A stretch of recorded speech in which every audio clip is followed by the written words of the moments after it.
Sa mga sumasakay naman ng LRT, magbaon daw po kayo ng mas mahaba pang pasensya. Kasi lalong hinigpitan ang seguridad sa mga terminal.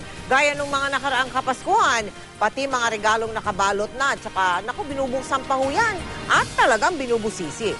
Nag-iinit tuloy ang ulo ng ilang pasahero. Nakatutok si Marisol Abduraman. Iniisa-isa at mabusising ininspeksyon mga gwardiya ng LRT ang mga gamit ng mga papasok na pasahero. Kaya ang pila sa estasyon sa Cubao humaba na. Bukod sa mga bag, binubuksan at kinakalkal rin ang mga nakasarang kahon. Yung sarili namin, maligtas naman, okay lang. Pati mga box ng cake, hindi pinalampas. Pero kahit po yung mga ganyan, binubuksan niyo po talaga? Opo, ma'am. Bakit, sir? Para makasiguro po kami. Kailangan makita niyo po talaga? Kailangan talaga po yan, madam. Na-appreciate naman namin yung mga security guards na ginagawa talaga nila lahat na yung talaga masigurado na secure lahat. Ayon sa LRTA, dati na talagang mahigpit ang seguridad na kanilang ipinapatupad sa mga estasyon. Pero lalo raw nilang pinaigting ang pagbabantay ngayong Kapaskuhan. Dati-rati ang dala lang ng mga yan, yung mga bag lang nila papunta ng eskwelahan, papunta ng opisina. Pero ngayon may mga extra bit-bit na yan na pangregalo or mga pinamili. Pati raw mga nakabalot na regalo, bubuksan din. Wala tayong exemption kasi the moment na nagbigay tayo ng exemption, yung exemption na yun mismo ang gagamitin ng possible na mga terrorist.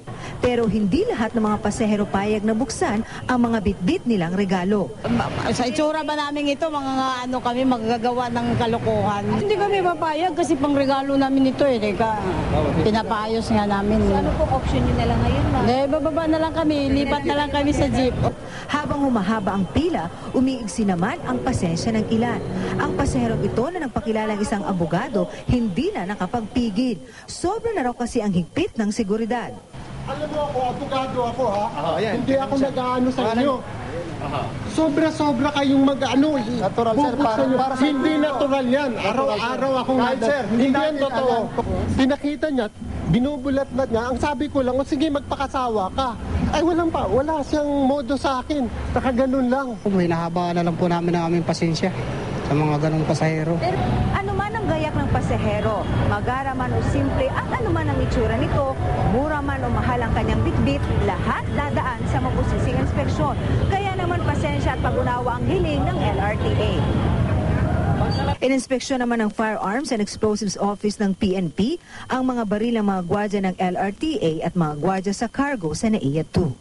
Para masiguro natin na napangalagaan yung mga ng mga mamamayan, dapat lang na tama din yung mga daladalang baril ng mga security guards natin. Marisol Abduraman, nakatuto 24 oras.